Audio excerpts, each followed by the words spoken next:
reality. Our thoughts are not fiction. No one gets an opinion on the topics that we mention with the Holy Ghost boldness. God's in control of this. Real talk with real men for purpose and focus. Growth to get better. See, man up, we better. To change for the better. The future getting better. True men of God, leading, going hard. It's time to level up with the Man Up Squad. Now man up.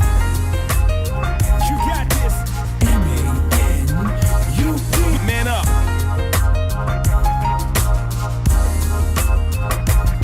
Now man up. M-A-N-U-P. Now man up.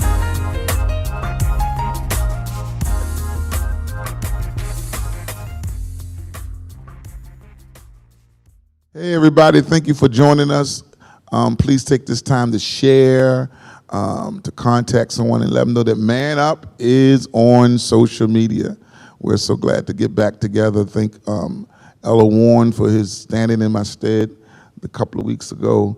But we're back and we're here. And since we are in our season of marriage couples, we're going to talk about marriage today. Amen. Since 95.99% of y'all are married on this panel. So we're going to just talk about marriage and what marriage means to you. So let's get started. I think your wives, contact your wives. Everybody contact their wives and let them know they're about ready to talk about their marriage. Amen. And see what it means to you. I got a question for you. And I don't need to introduce everybody. You know you, you know you, you know you, you know you. When we get around, you can say your name for people that's just coming on when you get a chance to talk. What was the change, the ultimate change you had to make when you got married? That's the question. What was the change you made, not y'all, you made when you got married? Pastor Marcus. For me, it was sharing my schedule. I made my own schedule and did things, to beat my own drum. And getting married, I then had to get permission to do things. And that was different because I was the permission prior to marriage. And so having to have a conversation and dialogue. So if somebody say, hey, let's do such Thursday, I would say, okay. And then it went from okay to, I'm going to let you know I got to talk to my wife. Time and money, sharing your time, compromising time, knowing that you can't just do things the way you want to do. And when it comes to money, you provide for somebody now, so you got to consider how you manage your finances. Mine was listening more, listening to what hello, yes. Oh, by the way, my name is Anthony. So I had to listen more, listen to what my wife was saying, and actually hearing what it was she was saying, and really respecting what it was she was saying, and honoring what it was she was saying, and taking heed to what it was she was saying. Probably with me, I'm thinking just had to think about the four other people, because after a while, I guess just the four other people, just like my wife and 3 kids, so everything got bigger like real quick. So food bill got bigger, everything got bigger, space got bigger. Well, space kind of shrunk because you had one car, and then you're like, okay, wow, it's all y'all in here. So, so just everything got bigger real quick. I would say putting my wife first.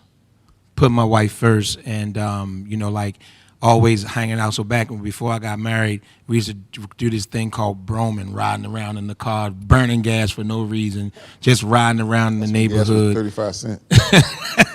Yeah, so putting her first to where, if your buddies try to call you and say, hey, no, she come first, so, we cut all that out. So that's what I would say. I guess mine would be accountability. Once I got married, I had to be accountable to, like you were saying, other people. And I just couldn't worry about myself anymore, whether or not I had money in my pocket, whether or not I had food, or whatever the case may be. Now I have to worry about my wife and my 3 other kids, about are they straight? Okay, so most of y'all have all of y'all, if you really sit down and spit it out on paper, it's the same thing. Time, responsibility.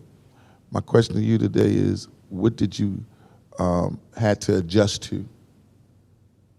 You said what you had to change, but what you had to adjust to, and in the marriage, What's the thing that you'd adjust to that you're still learning to adjust? Well, not learning to adjust anymore, but I had to adjust to church. She always went to church, on Sundays, and because I was working so much, to me, Sunday was the day you wash your car, different stuff like that. But as she continued to go to church, and she would, consistently get up and go every morning, after a while, it just hit me like, you need to get up, you need to get up and go as well. And that's kind of what started me off in, going to church. So it was What church. church you go to? You had to get adjusted Now? to church, yeah. Oh, Victorious Ministries International. No, then what church you was going to? Charity Community. Oh, okay. Charity community. Because you got ordained here. I wouldn't want a minister that got to get adjusted to church. Go ahead, I'm just joking with you. I think for me, it was compromise. And, that compromise in the aspect of getting adjusted to the fact that it's not just one way, it's not just her way or just my way, but in times having to create a way. Because like I could have a thought of how it could be done, she could have a thought of how it could be done, and we weren't compromising at first. It was just, all right, we'll do it your way, or all right, we'll do it your way. But that compromise was not doing either one of our ways and coming up with a way together. I was piggybacking a little bit, but I would say that the partnership, like right, used to living on, I was living on my own. Well, I had like roommates, like guys, but now I have my wife living in the house, so understanding like the way that she lives and the way that she wants to do things and kind of partnering to get things done together. And kind of operating knowing that I'm not the only one living in this house and I can't just do everything that I want to do with the way I want to do it as far as cleaning, cooking, just operating in general, adjusting to having another person, living in your space. I would say the compromise, but the crazy thing, me and my wife, Tarsha, were both married before, so we both kind of came to our marriage with baggage and opinions on how this one was going to go. And we were both a little bit more opinionated because we had both gone through a marriage before and, divorce and just really getting that together to where it's like, and really what we realized is that we just had to, because we came with preconceived notions, and then we realized we just had to work things out, see what worked better for our relationship. But we had baggage from prior, marriage, and we had to get rid of it. I had to learn how to pull back a lot, and not always be so forceful with my viewpoint, because it was always normally my way. So I had to really make some adjustments to that, and I had to make some adjustments to the time I spend in the restaurant. Definitely that, because we got to share areas. Dang. You know what I'm saying? So, I used to, and I still do, had to work on that, because I'm not considerate of that she needs to go and the time that I take in there. I know what you're going through. Man. I'm the same way. I know what you're going through. Yeah, I take. Yeah, it took us a minute to figure out which way you was going with that one. I was sitting there thinking. Mine would be to relinquish control of things. Like I said, when I first got married, I wanted to take care of the bills, be the man of the household, make sure everything was straight. But then I realized that I had to relieve some of that, not stress off of me, but off of her, because she was worried about, whether or not I had so much on my plate, whether or not I was taking care of everything. So, I told her, I said, well, you know what, from now on, you're gonna handle all the bills, even though I could do paying the bills and doing all that stuff, but I wanted to relieve myself of that and her of bringing her partly into the marriage. So it seemed like she wasn't set apart, like this man is just doing everything, I ain't gotta worry about nothing. So I just wanted to get at her. You, Ms. Rock? I spoke first. Oh, well, that's all for today. If you could speak to the listening audience one at a time, what nugget would you give someone that's trying to consider marriage? What would you impart in them to understand about marriage? Don't do it. No, I'm just kidding. No. Boy, you gonna get I it, know. man. That's not I love gonna you, be baby. good. Felicia Burton, I love you, baby. Step away from the car. But be ready. Be ready for marriage. Don't go into it with an open heart, because sometimes your heart will lead you astray. Because you can love someone and that person won't be right for you. So you're saying, oh, don't get married. So don't get married if they ain't right for you. But some people do get married for that because So you're gonna they close, believe. but you're gonna close your heart going into the marriage. No, just don't go with an open heart, just thinking that this person is all for you just because you love them. Because But you don't- shouldn't marry them until you know they are for you and they love you. Because love is just not one aspect of marriage. Though. Okay. You got to have other parts of it. Absolutely. So you just can't be off of love thinking, this is my everything. Right. I would say to the listeners and the viewers is, what I would say is, one, keep God first, and then what I was taught was always have marriages that, one, you don't want to be like, one, you strive when you look at a marriage to be like. That way you're always there, you're always aiming for something to be better, but never looking down to be in the worst predicament like some other couples, and never let anyone into your marriage circle, talking to them about your spouse, because once you give them information about your spouse, that's the way that they view them forever when you end up becoming happy, and they still like, all they remember is the stain that you left on them. I would say be faithful, be true, take your commitment seriously. You and honor each other, respect each other, love each other. I would say always seek wise counsel, and if just real simple, if I just focus on pleasing her, if I just focus on just pleasing her, and she just focus on pleasing me, we'll be happy. I would say make sure that you destroy pre-existing soul ties, because you will go into marriage you'll go into marriage unequipped. As a man, you'll go in having nothing to offer your wife because you have soul ties with other people, that you've deposited all this stuff, and ask the Lord to refill you so that you can be in unison with her, and for her to do the same so that he can restore the womb of her youth so that she can receive her husband and not say that I don't have to tolerate this, I ain't got time for this because of pre-existing soul ties. Be ready to sacrifice. If you're a selfish person by nature, you probably don't want to get married because there's a lot of, you have to give up, of yourself. And if you're not ready to change and make those changes, I would say, think deeply. Well, if that would allow me to say something, I would say to expose everything. I wouldn't consider going down the aisle until my financial is exposed and her financial is exposed. Her state of being and my state of being is exposed mentally and emotionally. I think that's so important because those are the elements in marriage that can bring confusion to the marriage. I don't think that the man should carry the financial weight unless the woman knows that he's able to carry it. So you have to expose that. You have to expose that you're dealing with child support. You're dealing with, the government coming after your money. I only got $6 in the bank, but I love you.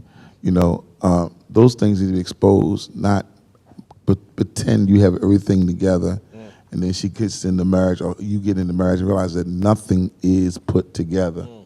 And I think that when you do that, then you make an honest decision that you're ready for marriage, because nothing's being hidden from you. Everything's clear. I would say, don't marry a dream. Don't marry a dream. Marry a purpose. You got to know what his purpose. He's got to know, and you got to know that his and her purpose. When you marry a dream, dreams can change. Then when a dream changes, you feel like you married something that's not real. And I would also say that when you say I do for not what he's going to be, but say I be to what he's already is. Because if he never get to what he's going to be, or she never get to what she's going to be, you have already been comfortable with him who he is, or she is. That's what I say. get somebody else got a question they want to ask anybody? So, in marriage, of course, family is established. How do you handle parenting within the couple portion of it? Because when you add children to the equation, that's more to the pie that you have to cut. So it goes from you being a couple to you being a family, and that adjustment from the way that you parent to the time that you have to share in that parenting. I think I'm in the room now. I think that we have done that an injustice because we have made people think they need to parent from a pattern. I think that the way you raise your family is what the two individuals are comfortable with. If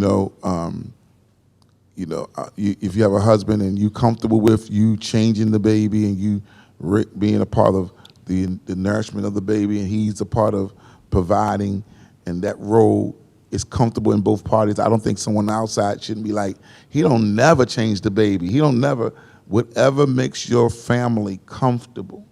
Most women deal with safety issues.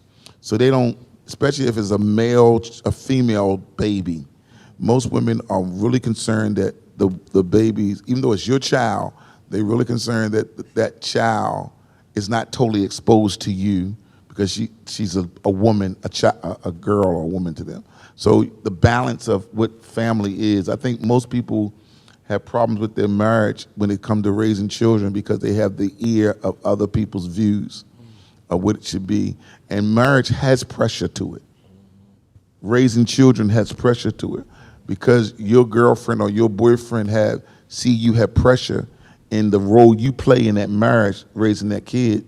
You can't deny or can't reject that other spouse have some sort of pressure in it too. It might not be the same pressure. So I think that it's kind of unfair for us to write a book on how to raise a child because how my mother raised me is not how I raised my son. It was not how I raised my son.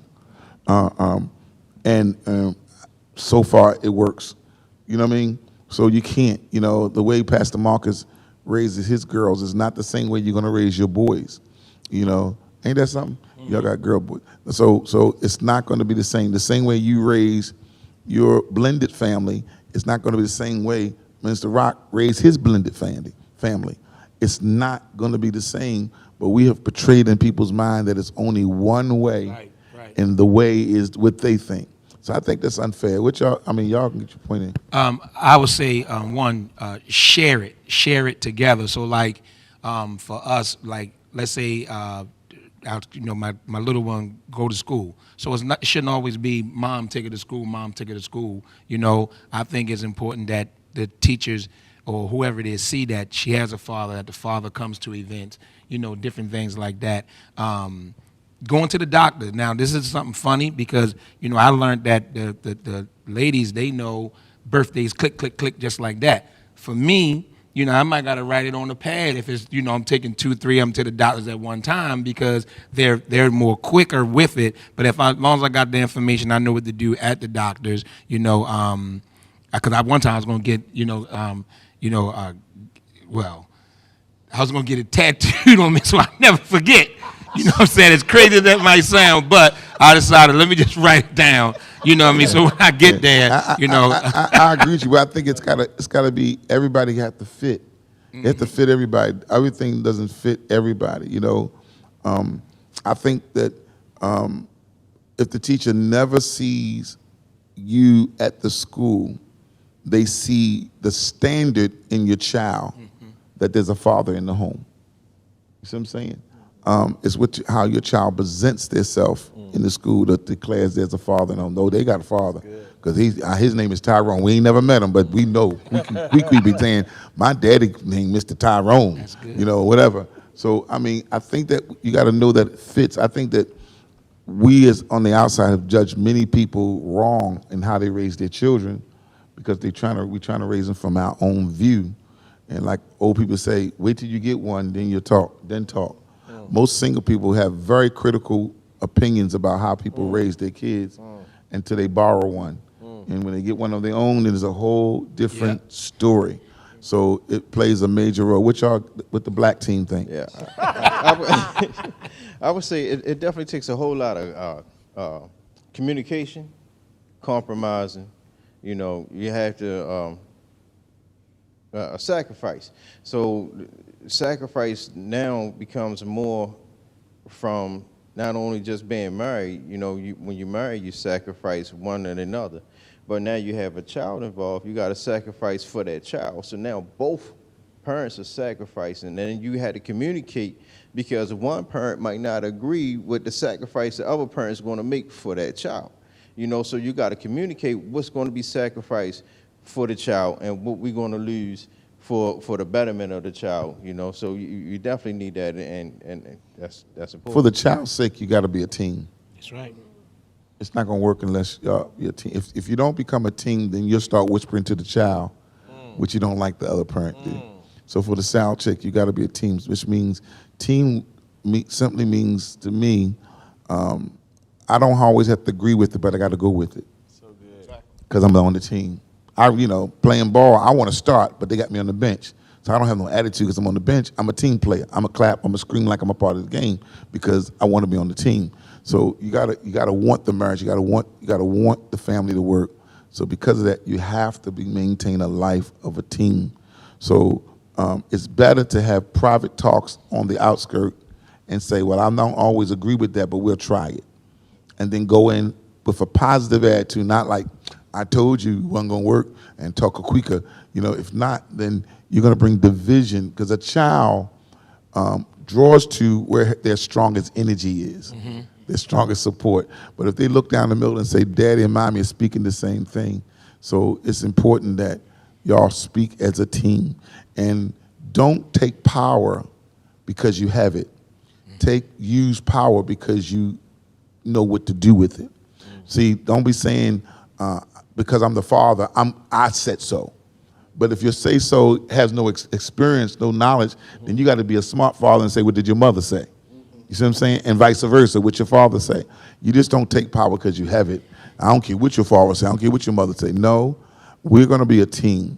And I'm not going to misuse my power as your husband to dictate something to our child that goes against what you already said.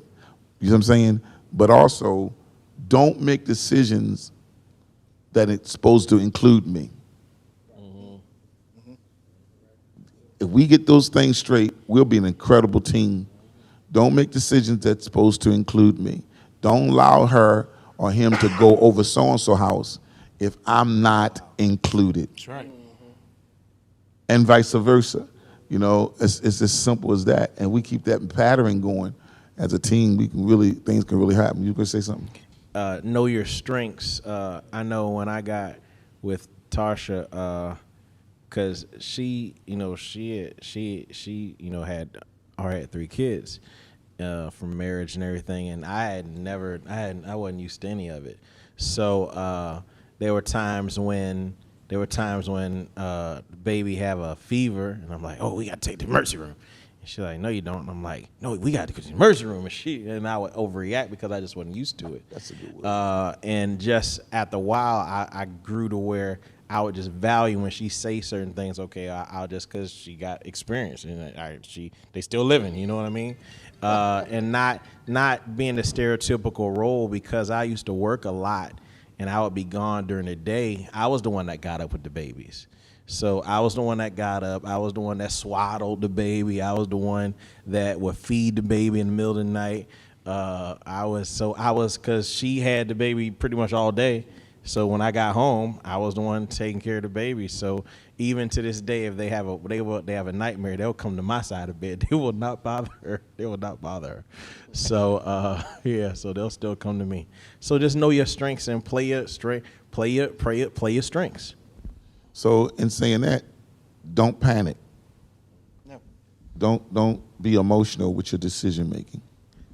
Bring balance, especially when it deals with the child. Never be emotional with your decision making. Black team. You also, when you say don't panic, you should also never panic in front of your children. So they should never see you arguing. They should never see y'all worried about stuff. They should see a strong front on every aspect.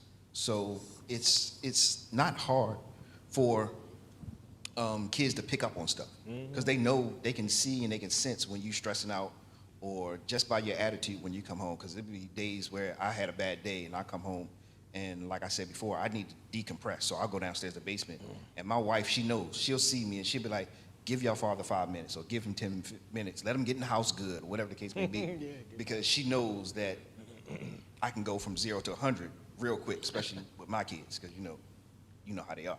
So just make sure y'all maintain a solidarity, because your kids watching you and they don't need to see the stress or the struggle. Yep. You don't. Let me ask this question. I got 5 minutes. I think it's a good question. Sorry that we get a good question at the last end. As a male role to your children, do you know your children's purpose? And how important it is for you to know your children's purpose? I think it's extremely important to know their purpose, because if you don't know it, then you will misguide them. You'll put them in wrong positions and wrong predicaments and not prepare them for where they need to be and direct them in the right direction. Yeah, you gotta kind of know where they headed, because if you kind of can pick up on what they're called to do or what they're called to be or their purpose, then it helps you to cultivate and develop those skills at a young age. You don't want to develop the wrong skills and then they end up not fulfilling what they were called to do. But do we make that a woman's responsibility, or is it something we have a responsibility to discern ourselves? I think if the father is present, then it probably won't just be the woman's responsibility, but so let's say if it's a father that don't necessarily live in the house, that's where you gotta like make sure you spending time so you can observe and discern your child, so in that way you can have that influence on that child. Absolutely. But real quick to jump in that, I think that it's more about having a relationship with God than it is about being present in a child's life, because you can be a present father every day, but if you don't know God, then you won't know what So God it's really has. both. Yeah, It's really both. You gotta be able to discern. Yeah, that's exactly what I was going to say. It takes a maturity and discernment to understand what the purpose of the child is. If you don't know what the purpose of the child is, if you don't know your own purpose, then how can you know somebody else's purpose? You know, you got to have that relationship with God in order to understand and have a relationship with the child and say, okay, I see destiny in this child. We can work and do something with this child in this direction. But one good thing is, one thing to know is to know the purpose that you don't want the child to go through. So you can start off by knowing the negative side of purpose, and then you can work on building and maturing the positive side of purpose. Yeah, and I would add it's both, because even with being in a marriage, that their purpose, still has to be discussed. Because you have to protect them from so many things of environment. Even down to being around this certain person or that certain person. If they live in a certain lifestyle, if we really focus and praying and learning their and understanding their purpose, then we know what environments that they really shouldn't be in. And then even when they ask and when they don't understand, we have to be big enough to say, no, that's not good. They may not understand it at this age level that they are, but they'll understand it later on. Because even my older daughter, right now today, she is older with her own children, and now she came back to say, Daddy, thank you. Thank you for teaching me that. I didn't understand it then, but like you said, now that she has two of her own, now she understands, why I said no so many times of the things that she wanted to do. So that's what I was saying.